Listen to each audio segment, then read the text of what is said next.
2010년 12월 우리 한국의 모 출판사에 의해서 한국어로 번역되어 출판하고 그로 말미암아 큰 반향을 일으켰던 책 한 권이 있습니다. 혹시 여러분도 이 책을 읽어보신 분이 계실는지 모르겠습니다만 그 책은 천국에서 돌아온 소년이라는 책입니다. 2004년 아버지와 함께 차를 타고 가다가 끔찍한 교통사고를 당했고 2달 동안 혼수 상태에 빠져 있다가 그 혼수 상태에 있는 동안 천국을 다녀온 것이죠. 자, 그때 깨어난 6살 소년 알렉스 말라키라는 아이가 자신이 혼수 상태에 있는 동안에 보고 왔던 천국에 대한 이야기를 엮어서 미국에서 2010년 7월에 책으로 출판했던 책이 바로 이 책이고 한국에서는 2010년 12월에 출판이 된 책입니다. 미국 출판된 이후에 미국 아마존에서 약 3개월 동안 12주겠죠.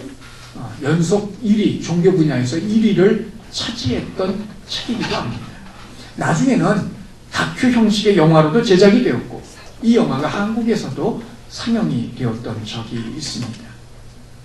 그런데 최근 이 책의 저자인 알렉스 말라키는 책을 출판했던 출판사에다 편지를 보내서 나는 죽은 적도 없었고 천국을 다녀오지도 않았습니다. 천국에 가봤다고 하면 사람들이 관심을 가질 것이라고 생각했기 때문입니다. 사고가 났을 당시 나는 성경을 단 한 번도 읽어본 적이 없습니다. 나의 거짓말로 사람들이 이익을 보고 있고 지금도 그렇습니다. 라고 폭로를 하였습니다. 이 모든 일은 아버지가 꾸민 일이라고 하였지만 한 소년의 거짓말로 인해서 국경을 넘어 많은 그리스도인들이 속았던 겁니다. 그의 어머니는 알렉스는 이 책을 통하여 수익을 얻은 적이 없노라 말하고 있습니다. 그렇다면 그는 무엇 때문에 이런 거짓말을 한 것일까요? 그의 말대로 그렇게 말하면 사람들이 관심을 기울여주고 자기를 인정해주고 자기를 대단한 사람으로 떠받들어 줄 것이라고 생각했기 때문일까요? 그것이 아니라면 야비한 속임수로 돈벌이하려고 했던 그의 아버지의 꾀임과 강압에 넘어가서 그런 일을 저지른 것일까요? 그 이유는 우리 정확히는 알 수 없습니다. 그러나 중요한 것은 두 가지입니다. 그 스스로 자신이 거짓말을 폭로하였다는 것이고 두 번째는 그 폭로 가운데 그 폭로의 내용 가운데 일부분입니다. 사람들은 성경을 읽어야 합니다. 그것이면 충분합니다. 자기와 같이 천국에 왔다 갔다 하는 이야기를 듣고 믿을 것이 아니라 성경만 가지고도 믿음을 갖기에 부족함이 없다. 그 이야기를 하고 있는 겁니다. 성경만이 유일한 구원의 원천입니다. 사람들에 의해서 쓰여진 글은 오류가 없을 수 없습니다. 그래서 나는 성경만으로 충분함을 알기를 원합니다. 그리고 이 같은 책들이 자기 책만 말하는 것이 아니라 이 같은 책들이 더 이상 판매되지 않기를 바랍니다. 라면서 편지의 끝을 맺고 있다는 겁니다. 비록 거짓으로 시작했지만 마지막은 진실과 진리의 편에 서는 것으로 그는 마감을 하고 있습니다. 성도 여러분, 이건 정말 분명 그야말로 기가 막히고 코가 막히는 그런 이야기입니다. 그러나 의미와 이유와 내용은 다를지라도 어떤 의미에서 보면 우리는 이 시대를 살고 있는 또 하나의 알렉스가 아닐까 생각이 되어집니다. 우리들 안에 있는 또 하나의 알렉스, 이것이 우리의 모습일 수 있습니다. 그러면 우리 안에 있는 또 하나의 알렉스의 모습은 과연 구체적으로 어떤 것일까요? 본문을 중심으로 함께 생각해 보고자 합니다. 지난 시간 우리들은 죽느냐 사느냐의 위기에서 주어지는 은혜와 평강에 대하여 그리고 그 은혜와 평강을 주시는 하나님에 대해서 살펴보았습니다. 그 가운데 요한은 특별히 5절에서 예수님이 어떤 분이신지에 대해서 세 가지로 설명을 하고 있습니다. 첫째는 충성된 증인 되시는 분입니다. 두 번째는 죽은 자 가운데 가장 먼저 나신, 즉 부활하신 분으로 예수님을 소개하고 있고, 마지막 세 번째로는 세상 땅의 모든 임금들 가운데 아무리 강력한 힘을 가진 군주라 할지라도 그를 뛰어넘고 오히려 그를 다스리고 있는 땅의 임금들의 머리가 되신 분으로 예수님을 소개하고 있습니다. 그러므로 이 예수님으로부터 은혜와 평강이 이루기를 그는 기원하고 있는 겁니다.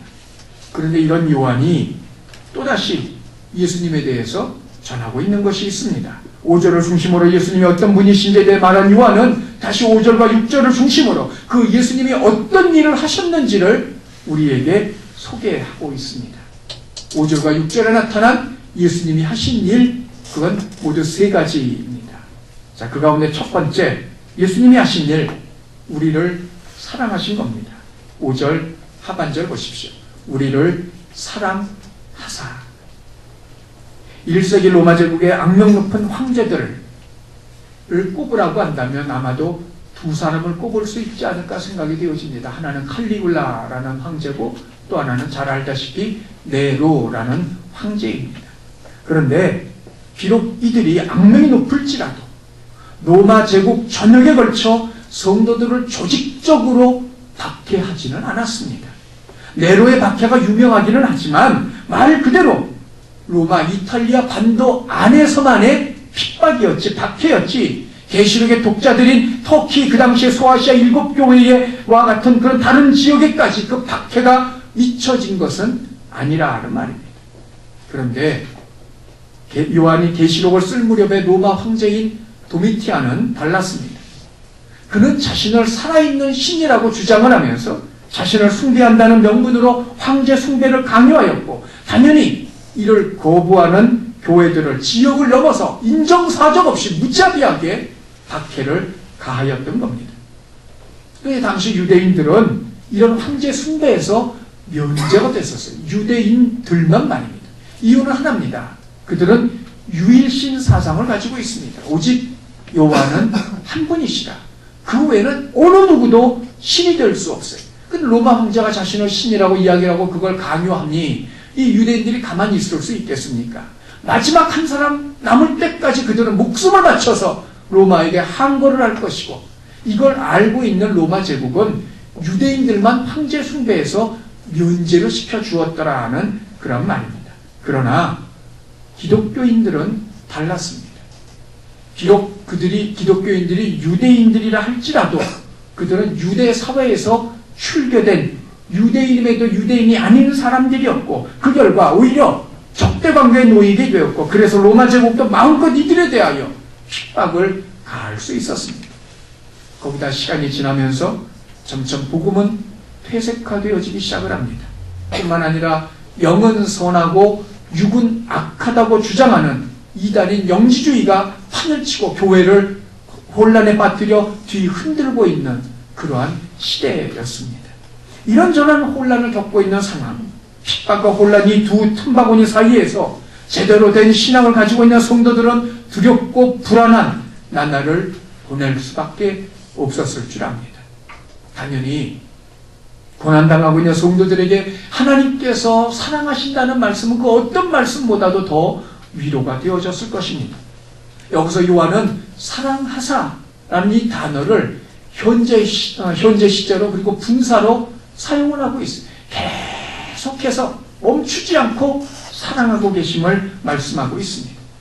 과거에 한 번 사랑하셨고 미래에 사랑해 주실 것이 아니라 지금 여기서의 지속적인 사랑입니다. 자, 이것은 시간과 상황과 상관없는 변함없는 그러한 사랑을 말하고 있습니다. 한 번 성도를 향하여 시작된 하나님의 사랑은 영원까지 이어질 것입니다. 한 번 불붙은 성도를 향한 하나님의 사랑은 꺼지지 아니하고 그들의 상황이 어떠하든 계속 그들을 사랑할 것입니다. 예수님은 지금 고난받고 있는 성도들을 사랑하고 계십니다. 이것이 예수님이 하시는 첫 번째 일입니다. 두 번째 예수님이 하신 일이 있습니다. 그건 자신의 피로 성도들을 그들의 죄에서 해방시키신 것입니다. 5절 하반절을 다시 보십시오. 그의 피로 우리 죄에서 우리를 해방하시고, 그의 피, 예수님의 십자가의 죽으심입니다. 우리 죄에서, 우리라고 해서 공동의 죄를 말하는 것이 아닙니다. 각자의 죄를, 그로 말미암아 영원히 멸망받을 수밖에 없는 그 죄를 말하고 있는 겁니다. 우리를 해방하시고 해방, 자유를 주셨다는 말입니다. 자, 이것은 예수님의 구원하심에 대한 말씀입니다. 그런데 이에 대해서 사람들이 가질 수 있는 오해가 한 가지 있을 수 있습니다. 예수님이 정말 각자의 죄로부터 해방해 주셨다면, 자유케 해 주셨더라면 더 이상 그렇게 된 사람은 죄짓지 말아야 되는 것 아니냐는 그 말씀입니다. 예수님께서 죄에서 해방시켜 주셨는데 또다시 죄를 짓는 건 말이 맞지가 않는다는 거죠. 그러면 해방시켰다면 예수 믿는 사람은 더 이상 죄 짓지 말아야 되는 것 아니냐, 그 의문을 가질 수 있다는 거예요. 문자 그대로 이 말을 이해하면 그렇게 말할 수도 있습니다. 그러나 이것은 자유라는 단어를 오해한 데서 오는 이야기입니다. 예수님께서 십자가에 죽으시기 이전에 사람들을 향하여 하신 말씀 가운데 한 가지, 세상의 사람들은 모두 다 죄의 종이라고 말씀을 하셨어요. 요한복음 8장 34절 보십시오. 진실로 진실로 너희에게 이르노니 죄를 범하는 자마다 죄의 종이라. 죄를 범하는 자마다. 세상에 죄를 범하지 않는 사람이 있나요? 아무도 없죠. 그렇다면 모든 사람은 다 누구를 막론하고 죄의 종이라는 말입니다. 예수님만 이 말씀을 하신 것이 아닙니다. 바울도 동일한 이야기를 하고 있습니다. 로마서 6장 17절을 보십시오. 하나님께 감사하리로다 너희가 본래 죄의 종이더니, 본래 처음부터 죄의 종인 것을 말하고 있습니다. 죄의 종이라고 한 것은 죄의 매여, 죄가 시키는 대로 할 수밖에 없는 사람인 것을 말하고 있는 겁니다. 다음 사진을 보여주시죠. 혹시 이게 뭔지 아시겠습니까? 사람 탈 수 있을까요? 당연히 못하죠. 예. 모형 헬리콥터입니다. 비록 저렇게 보이지만 저게 해외 직구를 통해서만 구입할 수 있는 거고, 우리나라 돈으로 460만 원짜리. 갖고 싶으세요? 그런데 여러분, 저게 아무리 비싸도 저 혼자 움직일 수 없습니다. 누군가가 리모트 컨트롤러, 즉 원격 제어기를 가지고 움직여야만, 그래야 올라가려면 올라가고 돌려면 돌고 내려오려면 내려온다는 말입니다. 죄의 종이 바로 그런 의미입니다. 그런데 예수님이 그런 사람들을 해방시키셨다는, 자유케 하셨다는 겁니다. 자, 그런데 이 자유라는 것, 예수님께서 해방시키기 전에는 죄가 시키는 대로, 죄가 이끄는 대로 할 수밖에 없었어요. 주인이 죄이기 때문에 그렇습니다. 그런데 거기서 해방을 시켜주셨어요. 그래서 더 이상 죄의 욕구를 따라, 죄의 유혹을 따라 하지 않게 되었더라는 말입니다. 이전에는 죄인지 모르고 살았습니다. 그런데 이제는 죄를 알고 있습니다. 그리고 나아가 죄의 요구가 있을 때에도 때로는 넘어갈 수도 있겠지만, 그럼에도 불구하고 거절하고 무시하고 그 요구를 이기며 살고 있다는 겁니다. 자유, 내 마음대로가 아니라 할 수 있음에도 하지 않는 자유를 말하고 있는 겁니다. 죄에서 자유케 하셨다, 그런 의미입니다. 어떤 특정한 사람을 말씀을 드리는 것이 아닙니다. 오해하지 마십시오. 예를 들면 흡연을 한 가지 생각을 해보십시다. 자, 끊지 못하는 사람들, 그 욕구가 일어날 때마다 자연스럽게 손이 갑니다. 그건 다른 말로 하면 담배의 노예로 된 것입니다. 끄는 대로, 이끄는 대로 손이 가기 때문에 그래요. 그러나 거기서 끊어졌다는 것, 자유케 되었다는 것 뭘 의미하겠습니까? 그런 욕구가 일어도 손이 가지 않는다는, 아니면 자기 스스로 그걸 절제할 수 있다는 이야기, 그거야말로 참된 자유가 아니냔 말이죠. 할 수밖에 없는 자유가 아니라 할 수 있음에도 하지 않는 자유. 죄에 대해서 예수님은 우리들을 그렇게 만들어 주신 겁니다. 예전에는 죄를 범할 수밖에 없었습니다. 예전에는 죄인 줄 모르고 살았습니다. 그런데 이제는 죄인 줄 압니다. 그래서 죄의 욕구들이 우리 가운데 솟아오를 때마다, 다른 사람을 향하여 분노의, 그리고 때로는 저주의 욕설이 떠오를 때마다, 퍼붓고 싶을 때마다 우리는 멈춥니다. 그것이 자유라는 말입니다. 바로 그것을 말하고 있는 겁니다. 그런데 여기 문제가 또 하나 있습니다. 우리가 우리 죄에서 해방된 것, 그건 예수님께서 우리를 사랑하신 결과라는 겁니다. 자, 지금 계시록을 읽고 있는 독자들의 상황과 형편은 무엇입니까? 사느냐 죽느냐예요. 그러면 예수님이 사랑하신다면 죄에 대해서 해방의 이야기가 아니라 지금 겪고 있고 당하고 있는 이 어려움에서 건져주시는 거야말로 정말 사랑하시는 표현이 아니겠느냐는 거죠. 해방하시고 시제가 과거형이 이 말을, 이 편지를 읽고 있는 이 독자들로부터 이미 60년 전에 있었던 그 이야기입니다. 그런 분명 감사한 일이에요. 그래서 성도가 되었고 천국의 소망을 가질 수 있는 건 분명한 사실이. 그러나 지금의 상황은 그야말로 사느냐 죽느냐에 사랑하셔서 구원해 주시면 분명 감사한 일이지만 지금의 상황에서 보면 당장의 고통으로부터 해방시켜주는 것이 진정한 사랑의 표현 아니냐는 말이죠. 그러나 요한은 이미 이루어 놓으신, 그래서 잘 알고 있는 그 일을 또다시 반복하고 있다는 겁니다. 우리를 사랑하사 우리를 지금 겪고 있는 상황에서 해방시켜 주시고, 이러면 이해가 되는 이야기인데, 우리를 사랑하사 이미 60년 전에 이루어 놓으신 그 일, 우리를 죄에서 해방시키시고, 자, 지금 고난을 겪고 있는 성도들에게 60년 전의 그 일, 비록 감사한 일이긴 하지만, 그래서 천국의 소망을 갖고 살아가고 있지만, 지금 죽느냐 사느냐 그 현실의 입장 속에서 어려움을 겪고 있는 그 성도들에게 요한은 왜 이 이야기를 하고 있느냐는 거죠. 그 이유는 무엇일까요? 이것은 예수님이 행하신 세 번째 일과 깊은 연관이 있습니다. 그럼 예수님이 행하신 세 번째 일, 그것은 무엇입니까? 우리를 나라와 제사장으로 삼으신 것입니다. 6절 우리 다 함께 읽습니다. 시작. 그의 아버지 하나님을 위하여 우리를 나라와 제사장으로 삼으신 그에게 영광과 능력이 세세토록 있기를 원하노라. 예수님은 두 가지를 만들어 주셨다는 거예요. 첫째는 나라입니다. 나라. 자, 이 헬라 말로 하면 이 바실레이아라고 불려지는데, 이게 말은 헬라 말이고 단어는 헬라 단어이지만 개념은 유대적인 개념에서 오고 있어요. 그건 통치입니다. 그래서 나라라 함은 하나님의 백성들이 하나님의 통치를, 다스림을 받는다는 뜻이고 첫 번째. 두 번째는 하나님의 백성들이 하나님과 더불어 함께 다스릴 것을 말하고 있는 것, 바로 그것이 나라가 가지고 있는 의미입니다. 두 번째 제사장이라고 말씀하고 있습니다. 하나님 앞에서 백성들을 대신하여 섬기는 자들이고, 백성들 앞에서 하나님을 대리하는 역할을 하는 사람들이 제사장들입니다. 그런데 이런 제사장이 되게 하셨다는 것은 중보자 없이, 더 이상 필요 없이 자기가 직접 하나님께 나아가 제사, 즉 예배를 드릴 수 있게 만들어 놓으셨고, 또 하나님과 이스라엘 사이의 중보자인 것처럼 하나님과 세상 사이에서의 중보자임이 된 것을 말하고 있는 겁니다.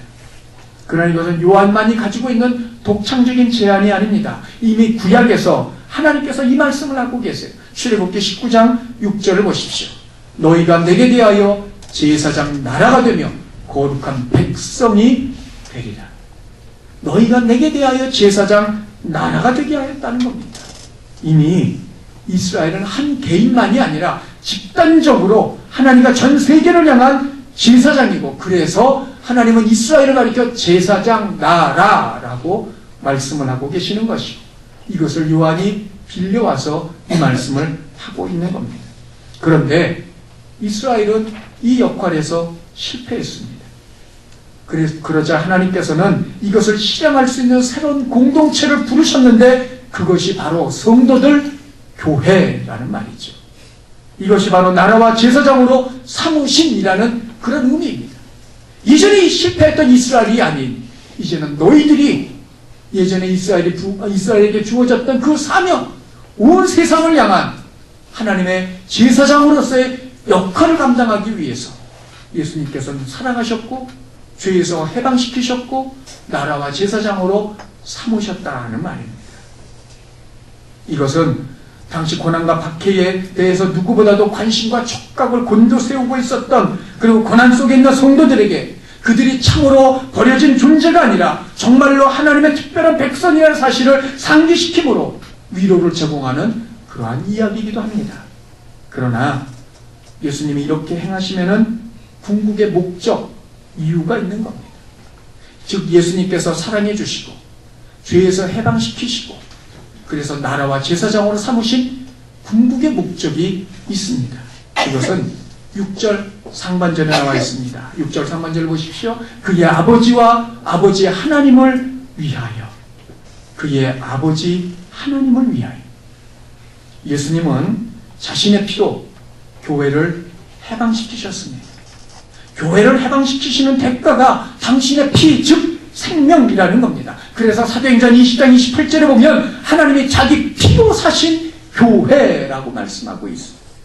당신의 피를 주고 교회를 사셨다는 겁니다. 그러면 교회는 누구의 소유물입니까?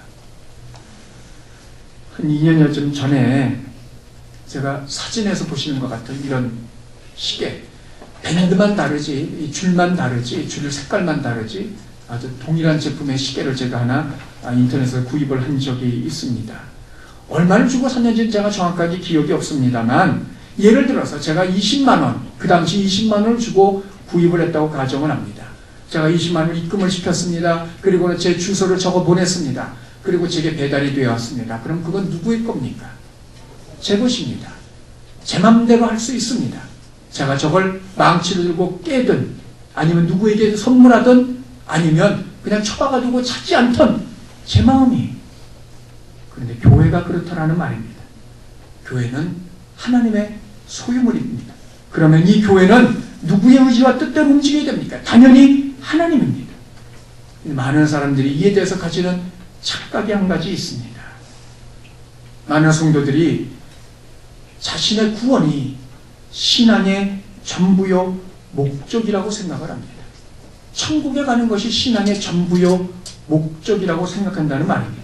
그리고 그것이 핵심이고 그 나머지 봉사며 교제며 헌신이며 협력이며 참여이고 함께하는 이 모든 것들은 다 옵션이라고 생각을 한다는 말이죠. 그러나 이건 분명히 잘못된 생각입니다. 이는 신앙을 사람과 개인의 위주로 보는 자기 중심적인 발상이고 하나님의 목적에는 관심이 없는 이기주의적인 신앙이고 실패할 가능성이 상당히 농후한 위험한 신앙일 뿐입니다. 왜냐하면 앞서 말씀드린 것처럼 이스라엘을 생각을 해보십시오. 하나님은 이스라엘을 제사장 나라로 세우셨어요. 그들 각자가 제사장이었어요. 온 세상과 하나님 사이의 중보자 역할을 하게 하기 위해서 말입니다. 그런데 이스라엘은 자기들만 생각을 했고 그래서 오죽하면 이방인들을 지옥의 땔감이라고까지 생각을 했겠느냐 말입니다. 그 결과 그들은 마침내 실패하게 되었고 그래서 그들에게 주어졌던 그 사명이 새로운 공동체인 교회, 성도들에게 주어지고 있음을 우리는 주목해 봐야 된다는 겁니다. 여전히 나만을 위한 자기 중심적인 신앙생활을 한다면 그런 우리들과 그 옛날 그렇게 행하였던 이스라엘과 무엇이 다를 수 있을까요? 당연히 이스라엘이 그렇게 무너진 것처럼 우리들 역시 그렇게 신앙생활을 한다면 이스라엘을 그대로 답습할 가능성이 다분합니다. 성도 여러분, 잊지 마십시오. 교회는 그리고 성도는 아버지 하나님을 위하여 존재하는 존재들입니다. 이것이 바로 하나님의 목적입니다.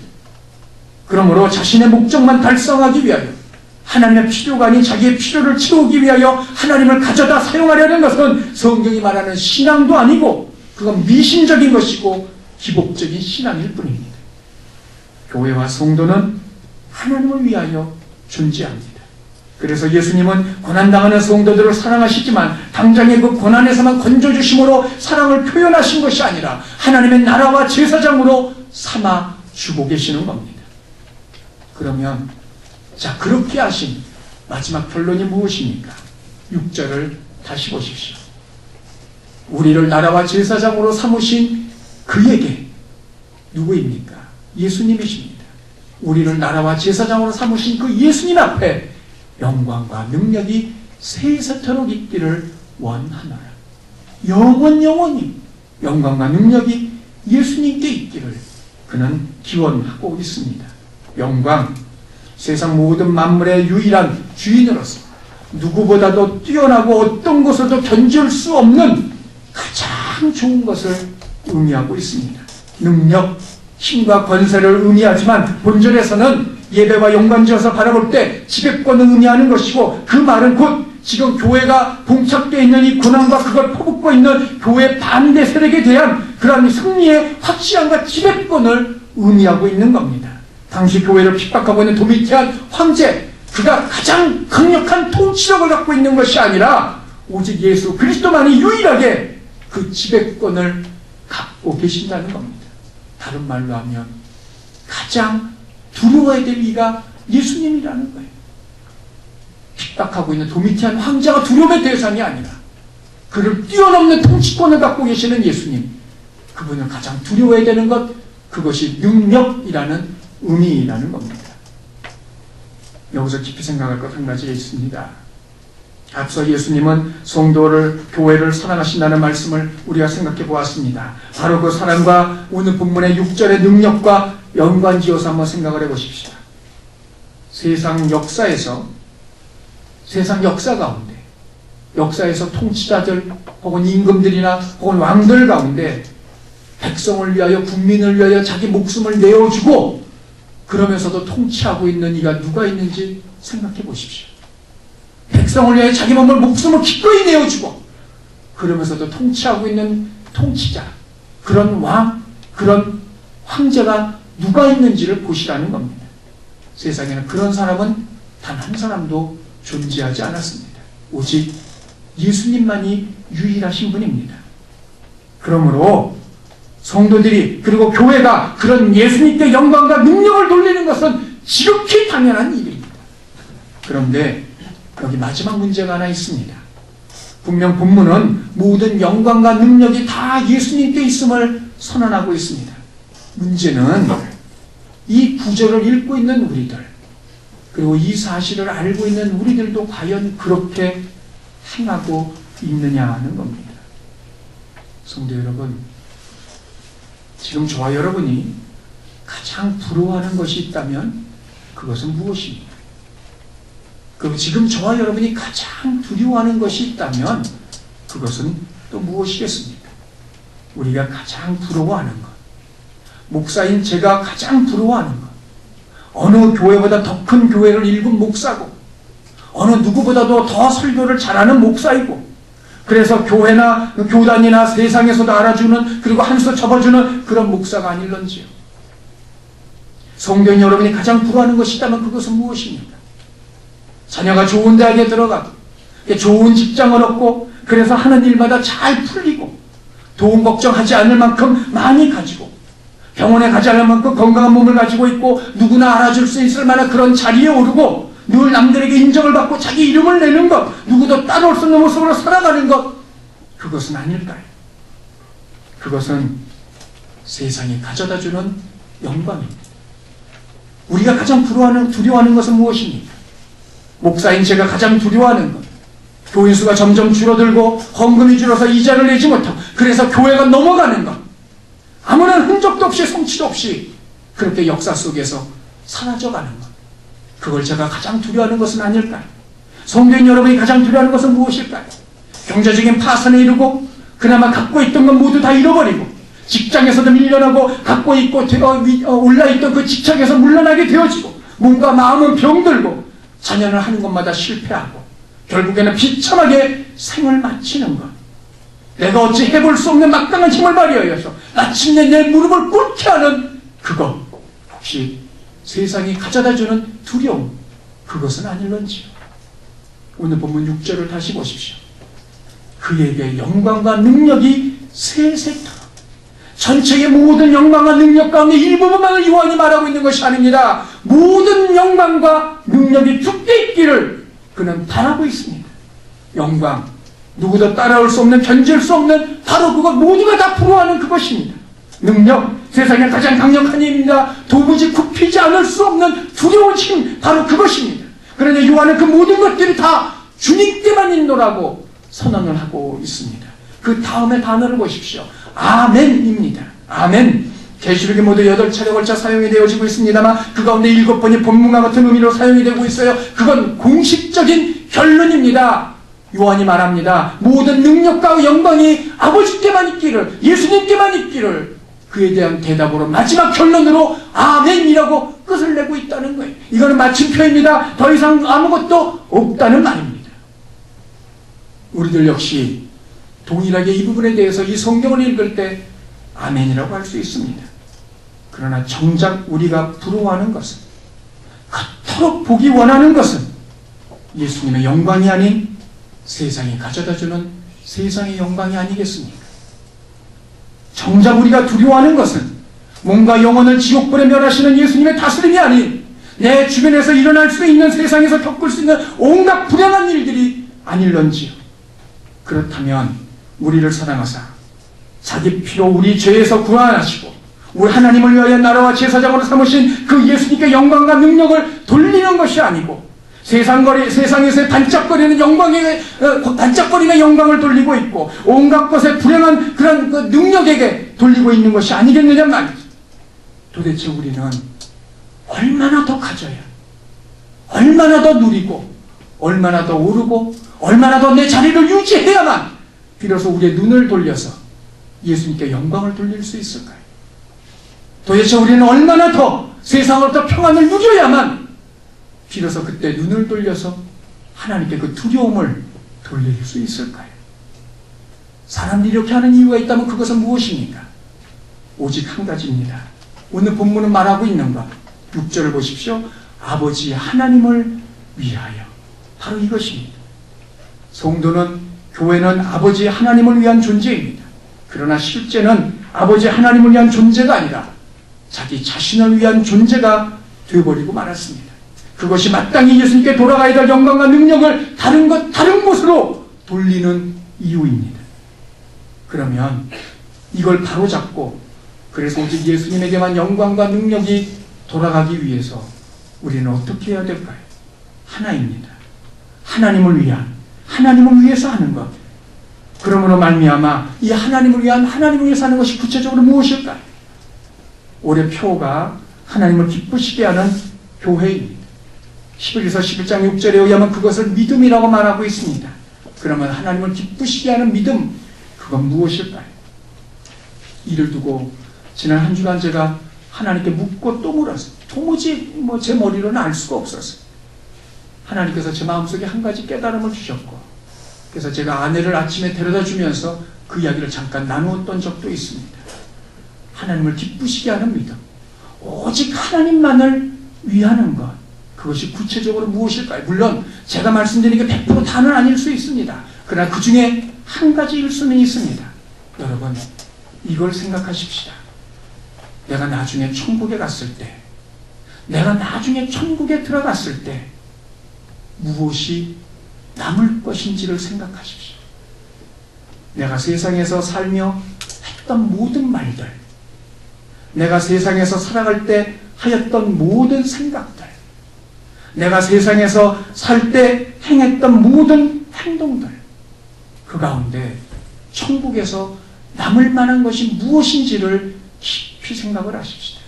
그래서 영원히 기억되고 칭찬 들을 수 있는 것이 무엇인지를 거기에 초점을 맞추고 살며 행하십시다. 그것이 바로 하나님을 위한 것이고 하나님을 기쁘시게 해드리는 것이고 그것이 믿음입니다. 언제인지는 모르나 먼 훗날 우리가 천국에 들어갔을 때 내게 행한 많은 것들 가운데 그 모든 것들이 쓰레기 취급을 받는다면, 그리고 흔적도 없이 사라져버린다면, 그런데 그것들이 내 삶의 거의 전부라면 얼마나 심각한 이야기가 되겠습니까?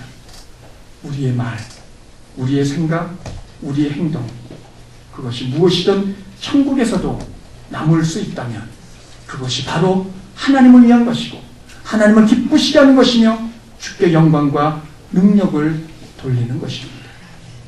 당연히 사람을 세우는 말, 생명을 살리는 말, 사람을 일으키는 말, 사람을 돕고 그에게 힘을 북돋아주고, 그래서 주저앉은 자리에서 일어나 앞을 향하여 달려나갈 수 있도록 격려해주는 말, 그 말은 천국에서 남을 것입니다. 반면에 이기적인 마음을 가지고 행하는 모든 말들, 그것이 아니라면 이간질을 붙여 양쪽 모두를 다 엄청난 상처를 주고 있는 그러한 말들, 그것이 아니라면 겉으로는 위하는 척하지만 그 내면적으로는 오히려 그 말을 통해서 상대의 마음을 헤집고 뒤집어 놓음으로 말미암아 더욱더 그로 하여금 시와 절망에 빠지게 하는 그 말들, 그 말들이 과연 천국에서도 영원히 남을 수 있을까요? 생각은 어떠합니까? 제가 이 자리에 설 때마다 간혹 생각하는 것이 하나 있습니다. 만일 내가 이 전날 아니면 내가 그 전주간에 생각했던 모든 생각들을 우리 성도들이 하나도 남김없이 다 한다면, 그럼에도 불구하고 그 자리에 그대로 남아서 내 설교를 들으려는 성도가 과연 있을까? 아마 단 한 사람도 없을 줄 압니다. 그렇습니다. 생각, 그것도 천국에서 남을 수 있어야 됩니다. 제가 이것을 위해서 깨달은 것 하나 있습니다. 요즘 제 생각 가운데 그렇지 못한 생각들이 떠오르면 즉시로 생각의 화제를, 주제를 전환을 시킵니다. 하나님이 기뻐하시는 쪽으로 말입니다. 그래야 그것이 천국에 남을 수 있기 때문에 저는 그렇게 믿고 있기 때문입니다. 행동은 어떠합니까? 우리 행동들 가운데 과연 천국에서 남을 수 있는, 영원히 남을 수 있는 것들이 얼마나 되겠습니까? 극단적인 예를 한 가지 말씀을 드립니다. 어느 여집사님이 제게 말씀해 주신 겁니다. 그분의 남편이 신앙이 없는 분입니다. 그런데 아예 교회를 안 나간다는 겁니다. 이유가 뭐냐 물었더니 그분이 그런 대답을 합니다. 자기 남편이 어느 날 사업상 룸살롱을 갔다는 거예요. 어느 룸상에 앉아서 뭐 얘기를 나누고 하다가 화장실을 가는 도중에 복도에서 이렇게 지나가는데 어떤 남자가 이렇게 스쳐 지나갔다는 거죠. 그런데 스쳐 지나간 그 남자가 어디서 많이 본 남자예요. 저 사람을 내가 어디서 봤을까? 저 사람을 내가 어디서 봤을까? 내가 술 기운에 착각한 것은 아닐까? 아무튼 그런 마음으로 집에 돌아왔어요. 그리고는 그 주간이 끝나고 주일날이 되었어요. 주일날 교회 갔더니 그 룸살롱에서 보았던 그 사람 강단에 올라와 기도를 하더랍니다. 그걸 바라보고 그 순간부터 교회를 안 나오기 시작을 했어요. 물론 그분이 사업상 자기는 마시지 않지만 부득이하게 사업상 그 자리를 갔을 수도 있습니다. 제가 말씀드리고자 하는 건 한 가지입니다. 내가 한 행동, 과연 얼마나 모든 사람을 향하여 나를 따르라, 나를 본받으라 말할 수 있겠느냐는 겁니다. 그것들만 천국에서 남을 겁니다. 사랑하는 성도 여러분, 우리 삶의 영역에서 주께 영광을 돌리는, 주께 능력을 돌리는 그런 저와 여러분이 되어야 되겠습니다. 내 말의 범위에서 주님께 영광과 능력을 돌리는 저와 여러분이 되어야 되겠습니다. 우리들의 행동의 생각의 반경 안에서 주께 영광과 능력을 돌릴 수 있는 그런 저와 여러분이 되어야 되겠습니다. 이것이 우리를 나라와 제사장으로 삼으신 예수님의 목적이고, 그리고 이것을 잘 행하는 자들마다, 그런 사람들마다 영원토록 천국에서 기록되는 사람으로 남게 될 것입니다. 우리는 어떤 의미에서 이 시대에 또 하나의 알렉스 있을 수 있습니다. 사람들의 관심을 얻고 사람들의 인기를 얻고 사람들의 부러움의 대상이 되는 것. 그러나 그는 마지막에 자기의 자리로 돌아왔습니다. 그리고는 자신의 성경의 유일함을 증거하고 있습니다. 사랑하는 성도 여러분, 그를 생각해 보십시오. 자기가 그런 폭로를 하였을 때 이제까지 자신이 누리고 있던 것들, 자신이 가지고 있던 모든 것들 다 잃어버릴 것이고, 쏟아지는 비난, 욕설이 있을 것을 그는 결코 두려워하지 않았고, 누리고 있던 모든 것들을 기꺼이 내려놓고 있습니다. 성도 여러분, 이제는 저와 여러분의 차례입니다. 오직 하나님께만, 예수님께만 영광과 능력이 돌려져야 될 줄 압니다. 그러한 마음으로 말하십시다. 그러한 뜻으로 생각하십시다. 그리고 그러한 마음으로 행동하십시다. 그것만 남을 것이고, 그거를 행하는 자들마다 영광과 능력을 돌리게 될 것이고, 그런 자들마다 하나님의 위로와 평안을 얻게 될 줄 압니다. 그런 은혜가 가득한 저와 여러분 되시기를 주님의 이름으로 축원합니다. 기도합니다.